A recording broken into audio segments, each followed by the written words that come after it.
first record I bought with my own money.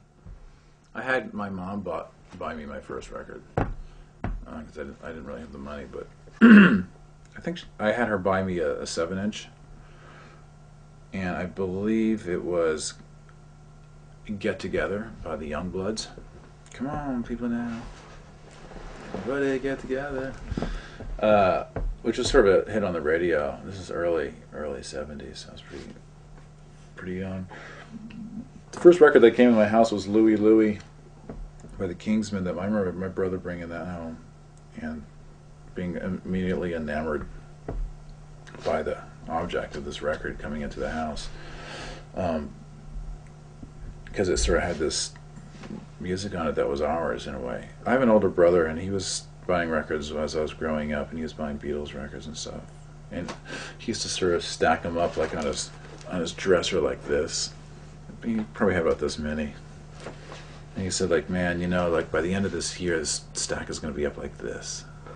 I used to think that was like that was amazing to me, that he was actually going to get that many records, and they were just going to be stacked up, and they're all going to be these really good records. I mean, the first album I got, I also had my mother buy, and it was Inagata Davida by Iron Butterfly.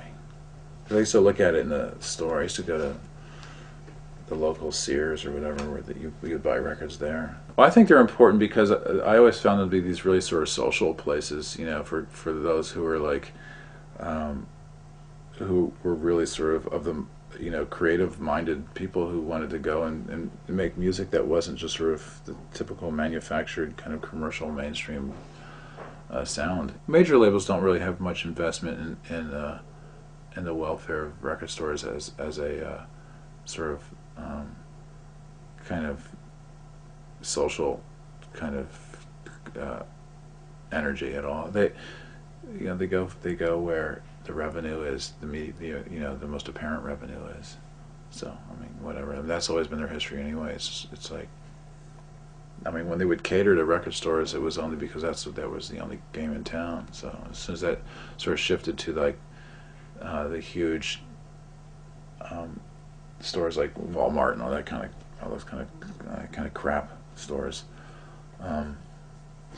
it just sort of show them for what they are. There's very few people working at major record labels who have any concern about cultivating any kind of talent on the label at all anymore. Records are given in like a 2-3 week trial period of like doing anything, and then it's gone, it's over. Whereas in the old days it would really sort of work on developing artists that they thought were interesting culturally and stuff. But that's gone. I mean, it's gone through the major labels. But who needs the major labels? I mean, there's such an established independent label scene of independent labels that do this all the time anyway. And who's to say that records have to sell millions of copies anyway? I mean, I think that's kind of a distortion of based on how huge the record business got in the 70s and in the 80s. It's like those days are over. It's way more factionalized now, and everybody always knew that the really good records were like in editions of 200-300 anyway.